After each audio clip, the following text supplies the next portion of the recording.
Friends, कैसे हैं आप सभी लोग। तो मेरे सभी लोग बढ़िया होंगे, अच्छे से अपने क्लास 10 की प्रिपरेशन कर रहे होंगे। तो सबसे पहले happy teachers day to all. सभी को टीचर्स डे की बहुत बहुत शुभकामनाएं। तो चलिए, तो आज की वीडियो में हम लेके आए हैं क्लास 10 सीबीएसई मैथ्स का chapter number 12 areas related to circles का एक क्वेश्चन। और ये जो क्वेश्चन है ये एक पीवाईक्यू है और 2025 में सीबीएसई 2025 में पूछा जा चुका है और ये 1 मार्कर यानी कि एमसीक्यू टाइप का क्वेश्चन है। तो चलिए देखते हैं क्वेश्चन हमसे क्या पूछ रहा है। तो उससे पहले बता दें कि मेरा नाम है अवनीश सिंह और आप लोग देख रहे हैं अपने channel threshold.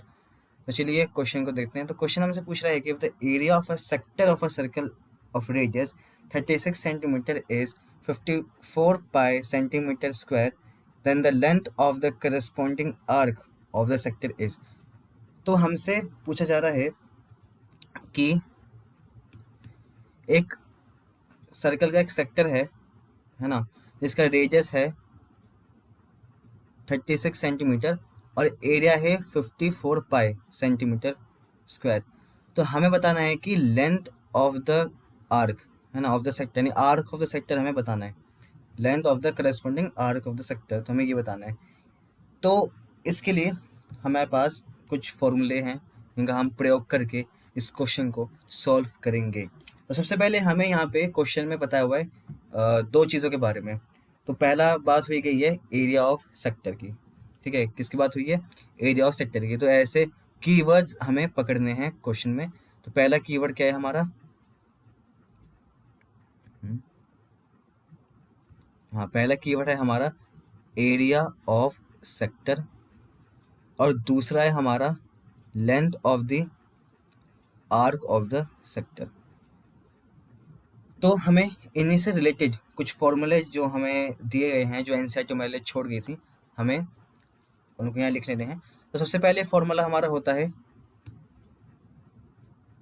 Area of a sector. Sector सबको पता है ना क्या होता है? वो पिज़्ज़ा का स्लाइस टाइप कुछ होता है, सबको पता ही होगा। अब पिज़्ज़ा का स्लाइस सबको पता है कैसा होता है ना, जब पिज़्ज़ा को ऐसे काट देते हैं 6 हिस्सों में, 8 हिस्सों में, तो उसका जो एक स्लाइस होता है उसी को हम सेक्टर बोलते हैं। बेसिकली दिखता वैसा ही है, मतलब कुछ इस टाइप का दिखता है सेक्टर, है ना। ऐसे तो पिज़्ज़ा भी होता है हमारा, ये ऐसा होता है, यहाँ कुछ जो भी आप डालते हैं ये, तो इसी प्रकार के हम फिगर को सेक्टर कहते हैं।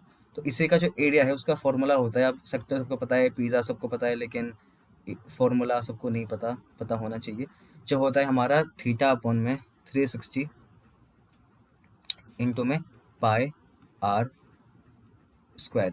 आर हमारा यहाँ पे है रेडियस ऑफ द सेक्टर, ठीक है। तो बेसिकली ये हमारा होता है सेंटर सर्कल का और ये हमारा होता है रेडियस। ये भी रेडियस होता है और ये भी रेडियस होता है। और ये जो पार्ट है, ये कर्व जो पार्ट आपको दिखाई दे रहा है, ये होता है हमारा लेंथ ऑफ द आर्क। तो बेसिकली आपसे यही पूछा गया है। तो आपको रेडियस दिया है सेक्टर का, आपको एरिया दिया है सेक्टर का और आपसे लेंथ पूछी गई है। लेकिन इन चीज़ों को फाइंड आउट करने में, जो लेंथ है सेक्टर का, उसे फाइंड आउट करने में हमें एक चीज़ और चाहिए है जो आपको नहीं पता, क्वेश्चन में आपको नहीं बताया। वो है एंगल ऑफ द सेक्टर। तो बेसिकली ये जो आपको दिख रहा है ना, इन दोनों रेडियस के बीच का जो एंगल है, इन्हीं को हम बोलते हैं थीटा। थीटा मतलब कोई भी एंगल। यही एंगल हमें चाहिए होता है लेंथ निकालने के लिए, और ये हमें सेक्टर का एरिया निकालने के भी यूज़ होता है। तो इसलिए ये कॉमन जो है ना, कॉमन इसलिए दिया हुआ है। तो क्योंकि थीटा जो है ये हमें एरिया ऑफ सेक्टर निकालने के लिए भी यूज़ होता है और साथ साथ लेंथ ऑफ द आर्क निकालने के लिए भी यूज़ होता है। तो इसलिए ये दोनों फॉर्मूले को मर्ज कर दिए गए हैं और आपके सामने प्रकट कर दिए गए हैं। तो इन्हीं मर्जिंग खेलते हुए हम इसको सॉल्व करेंगे। तो यहाँ से मैं थीटा की वैल्यू निकालना चाहता हूँ बेसिकली, इसलिए मैंने फॉर्मूला लिखा है।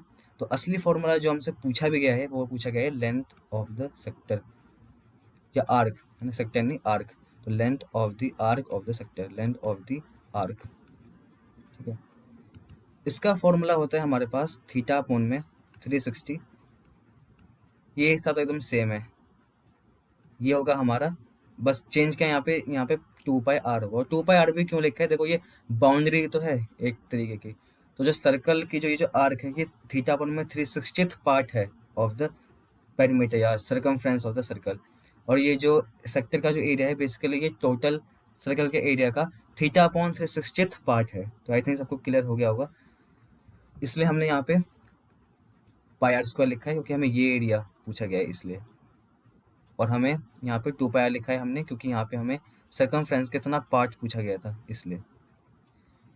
तो हमें यहाँ पे साफ साफ दिखाई दे रहा है कि हम इस फॉर्मूले में हमें एरिया ऑफ सेक्टर पुट करना है, साथ साथ हमें यहाँ पे रेडियस की वैल्यू पुट करनी है, पाई हमें पुट नहीं करना है, ठीक है, और हमें थीटा की वैल्यू मिल जाएगी, और ये तो कांस्टेंट है ही 360। तो बस पुट करके जैसे थीटा की वैल्यू यहाँ से आ जाएगी तो इस थीटा की वैल्यू को हमें यहाँ पुट करना है और हमें मिल जाएगी आर्क की लेंथ। तो हम करने भी यही जाएंगे, हम एक एक करके वैल्यूज़ को पुट कर देते हैं। तो एरिया ऑफ सेक्टर कितना था हमारे पास, तो मैं डायरेक्ट वैल्यू पुट कर देता हूँ। तो एरिया ऑफ सेक्टर था हमारे पास 54 पाई सेंटीमीटर क्यूब। तो यूनिट एक बार हम निगलेक्ट कर देते हैं, मतलब अभी के लिए कैलकुलेशन में निगलेक्ट कर सकते हो, फाइनल में आप लिख लेना, ठीक है। तो 54 पाई, पाई को लिखना मत भूलना कि ये एक मतलब नंबर है, यूनिट नहीं है, तो पाई को लिखना ज़रूरी है।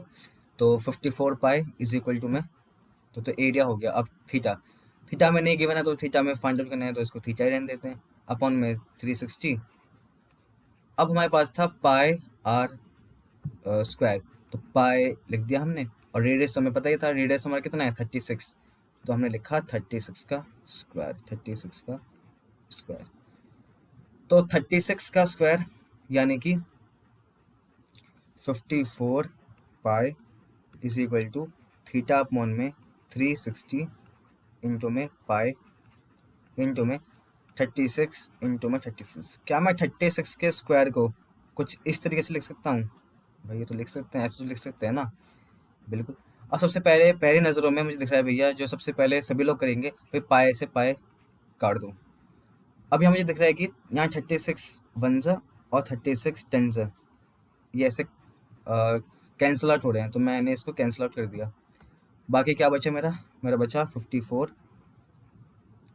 अभी 10 को इधर भेज दो, तो इंटू में 10, और ये जो 1 है इसको इधर भेज दो नीचे, और 36 को भी उधर भेज दो, तो ये भी आ जाएगा यहाँ नीचे, इज इक्वल टू में थीटा। तो मुझे कुछ नहीं करना, मुझे बस वैल्यूज़ को काटना पीटना है, मतलब कैंसिल आउट करना है, मुझे आंसर मिल जाएगा।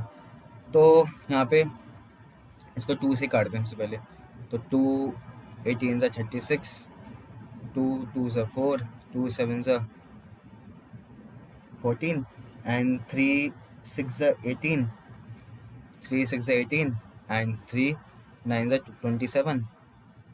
Now 3 2 ज़ा 6, and 3 3 ज़ा 9. Then 2 1 ज़ा 2, and 2 5 ज़ा 10. तो हमारे पास क्या बचा है, हमारे पास बचा है थीटा इज इक्वल टू में 3 इंटू में 5, that means theta is equal to में 15 डिग्री।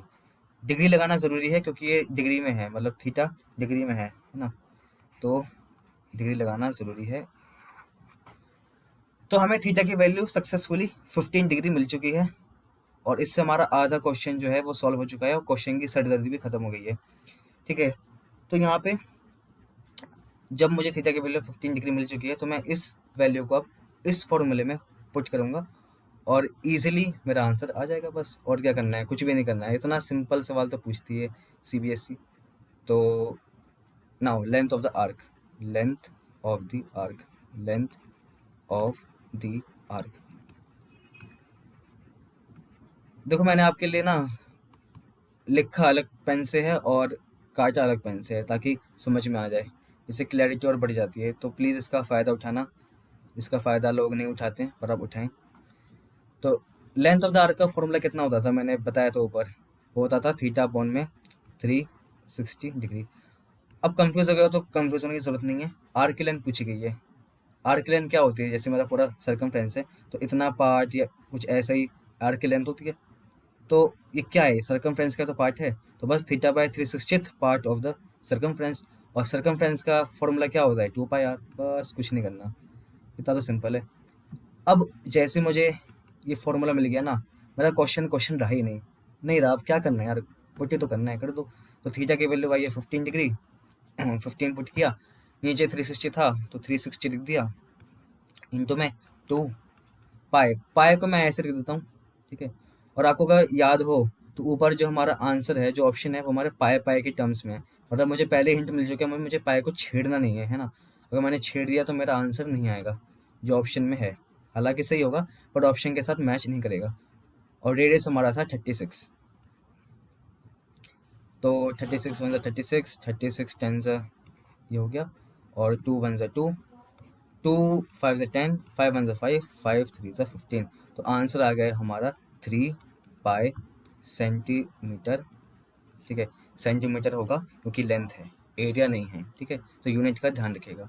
तो hence option number D is correct. बाकी सब बहरूपियाँ हैं, हटाओ इन्हें। तो I think now question is clear और हमारा आंसर 3 पाई सेंटीमीटर आ चुके हैं सक्सेसफुली। तो आज की वीडियो में इतना ही। उम्मीद है आपको वीडियो पसंद आई होगी। देखने के लिए बहुत बहुत शुक्रिया। ऐसे हम आप लोगों के लिए और भी वीडियोस लाते रहेंगे, तो बने रहे हमारे चैनल पे।